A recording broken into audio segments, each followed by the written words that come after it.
معكم في 2016. الله أكبر. شهداء القصص على بلدة حجة. الله أكبر. الله أكبر. كنت في 2016 أحد الشهداء في القصص بالميج على مدينة حجة. الله أكبر. الله أكبر.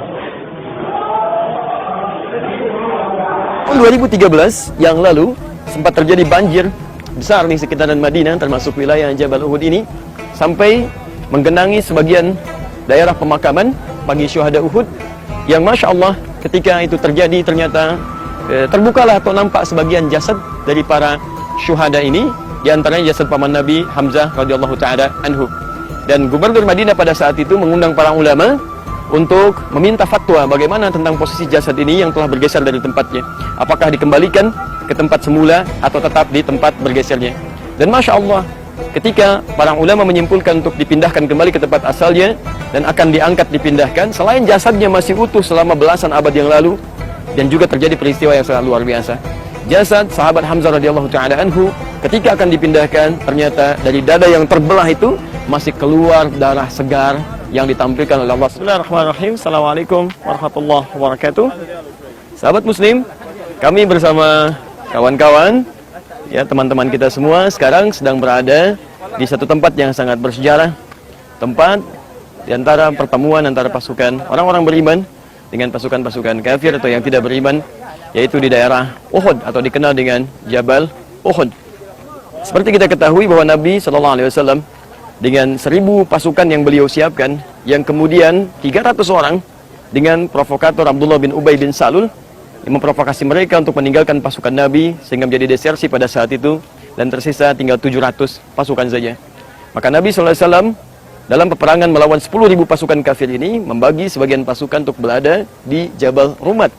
Tempat inilah yang diposisikan oleh Nabi SAW secara strategis untuk menempatkan pasukan pemanah yang bisa mengontrol ya peperangan dengan pasukan kafir.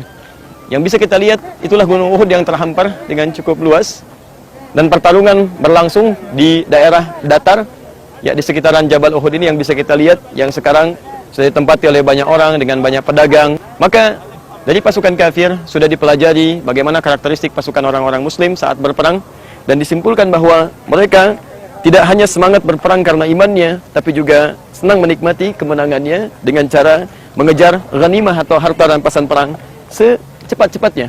Tatkala Khalid bin Walid menyadari tentang keadaan itu, beliau kemudian membagi pasukan kafir kepada dua bagian utama.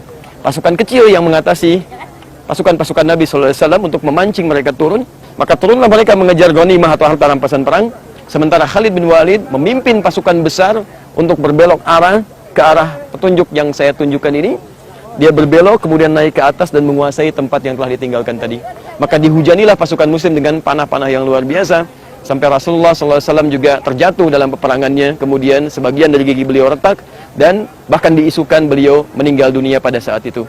Maka dimanfaatkanlah situasi oleh pasukan kafir, termasuk Wahsy yang disiapkan oleh Hindun, untuk bisa mengarah dan menyasar satu seorang pejuang paman Nabi SAW, yaitu sahabat Hamzah radhiyallahu ta'ala anhu.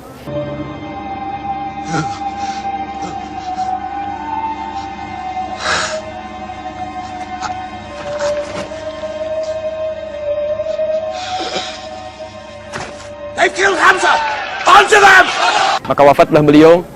Kemudian secara singkat karena punya dendam luar biasa, lalu dibelahlah dadanya, diambil hatinya, lantas dikunyahlah pada saat itu.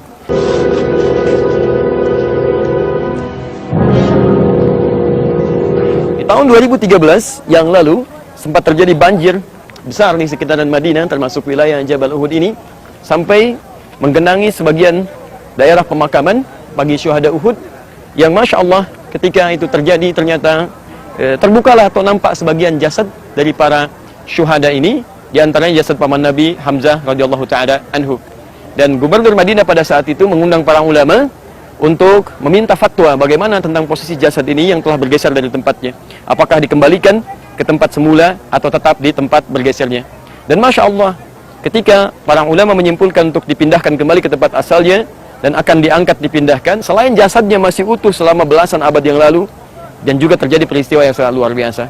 Jasad sahabat Hamzah radhiyallahu ta'ala anhu ketika akan dipindahkan, ternyata dari dada yang terbelah itu masih keluar darah segar yang ditampilkan oleh Allah Subhanahu wa taala sebagai ibrah untuk kita semua. Quran surah ketiga Ali Imran ayat 169. Wala tahsabanna alladziina qutilu fi sabilillahi amwat bal ahya'un 'inda rabbihim yurzaqun. Jangan Anda kira bahwa setiap yang wafat di jalan Allah wafat begitu saja, tapi Allah akan hidupkan kembali mereka di alam kuburnya dengan suasana yang lebih indah, dengan limpahan nikmat yang lebih berkah. Inilah Uhud dengan segala gambaran peristiwanya. Di tempat ini pula dalam perjalanannya Al-Maidah 51 diturunkan sebagai pengingat kepada kita bagaimana bahayanya orang-orang munafik dan juga bagaimana iman kita bisa ditingkatkan kepada Allah Subhanahu wa taala. Semoga kita termasuk bagian di dalamnya dan diwafatkan dalam keadaan syuhada insyaallah. Assalamualaikum warahmatullahi wabarakatuh.